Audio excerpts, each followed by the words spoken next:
This is how I built a kids ride-on helicopter that actually works. First, I measured up the kids ride-on car that will be used as the donor chassis. It worked out that a sheet of plywood was about the same width, which was perfect. I then started to draw the shape of the helicopter on the plywood and cut it out with the jigsaw.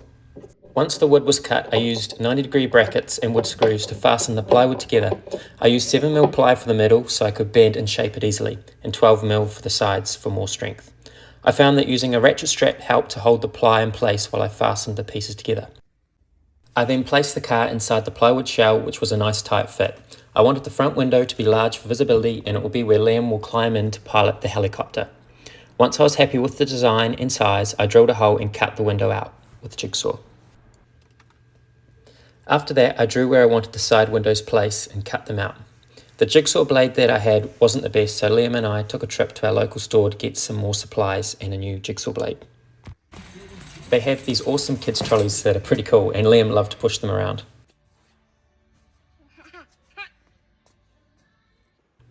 Once we had some more brackets, I started on the rear section of the shell, where the ratchet strap helped again to hold the ply in shape while I screwed in the brackets.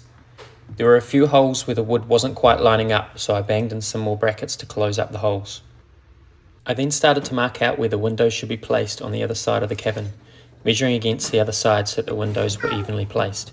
I found this bolt that I could use to mount the motor gearbox for the main rotor and marked out where I wanted it.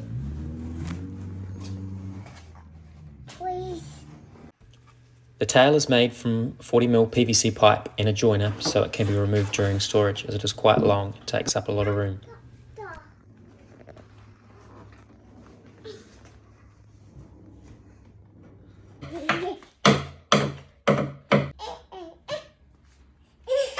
I decided to cut the roof to allow for some extra headroom.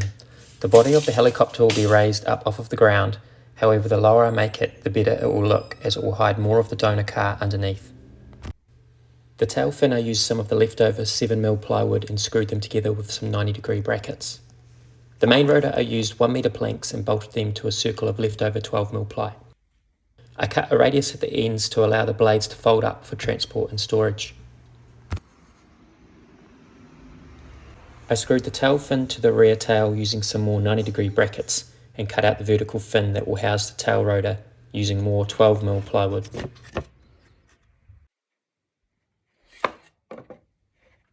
For the tail rotor, I used a ride-on toy car wheel hub which bolts to the motor gearbox, and screwed some strips of 7mm plywood for the blades.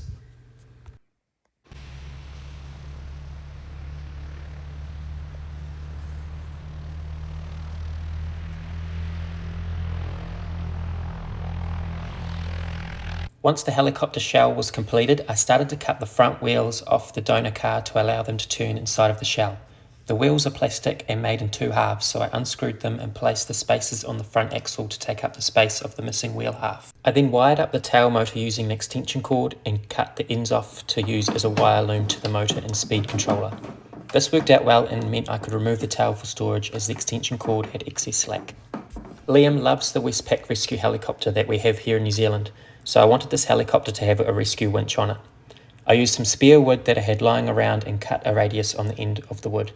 I also had a leftover ride-on car motor that would be used for the winch to motorise it. Using some 90-degree brackets, I fastened it to the helicopter shell. It was then time to start painting the helicopter, so we took a trip to Bunnings to get some spray paint. I started spray painting the helicopter using a grey primer and then planned on spray painting the top coats as well.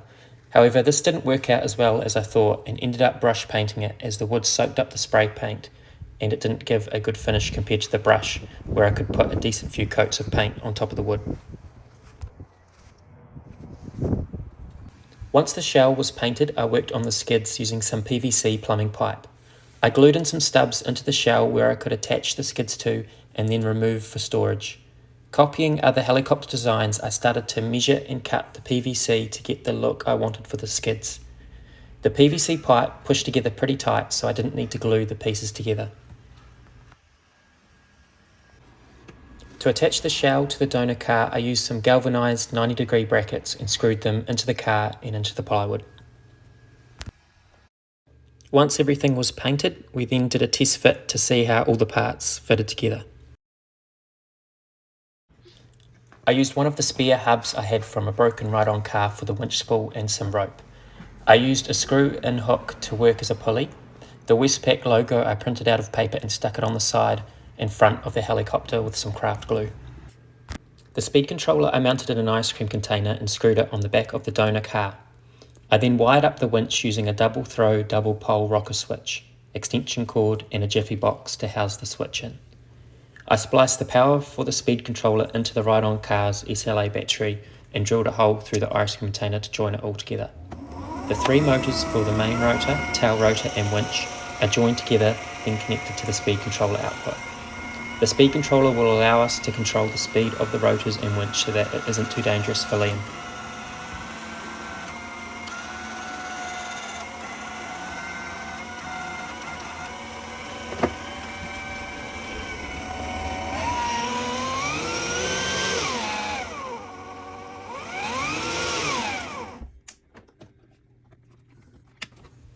Overall, I'm pretty happy with how the helicopter turned out.